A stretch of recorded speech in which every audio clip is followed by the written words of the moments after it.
यह कहना गलत नहीं होगा, जब बाकी दुनिया शिकार कर अपना जीवन व्यतीत करती थी तब भारत के लोग अनाज उगाया करते थे। जब दुनिया में कुछ देशों का अस्तित्व भी नहीं था तब भारत में कुछ ऐसी सिविलाइजेशंस थीं जो अपने समय से बहुत ज्यादा एडवांस थीं। जब बाकी दुनिया जीवन जीना सीख रही थी तब भारत के लोग ग्रहों की गणना किया करते थे। आप अंदाजा लगा सकते हैं प्राचीन भारत कितना समृद्ध था। हर किसी की नजर भारत पर थी, हर कोई भारत को लूटना चाहता था। लेकिन शायद ही कभी ऐसा होता, भारत जो शायद ही कभी गुलाम होता। अपनों की गद्दारी ने भारत को वह दिन दिखाए जिनमें कत्लेआम, लूटमार, कंगाली और अकाल शामिल था। भारत ने समृद्धि के साथ साथ बुरे दिन भी देखे। इस वीडियो को आखिर तक जरूर देखना।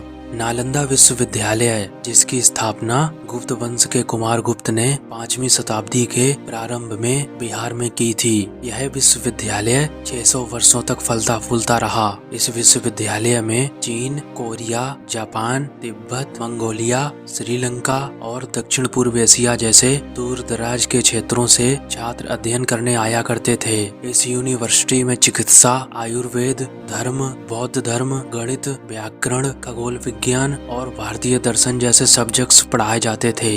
यह विश्वविद्यालय बौद्धिक गतिविधियों का केंद्र तब तक बना रहा जब तक कि 12वीं शताब्दी ईस्वी में 1193 में तुर्की शासक कुतुबुद्दीन ऐबक के सेनापति बख्तियार खिलजी ने इसे नष्ट नहीं कर दिया। 6 शताब्दियों बाद 1812 में स्कॉटिश सर्वेक्षक फ्रांसिस बुकानन हैमिल्टन ने विश्वविद्यालय की पुनः खोज की। 1861 में सर अलेक्जेंडर कनिंघम द्वारा इसे प्राचीन विश्वविद्यालय के रूप में पहचाना गया। सिंधु घाटी सभ्यता के लोग काफी एडवांस और तकनीकी तौर पर सक्षम थे।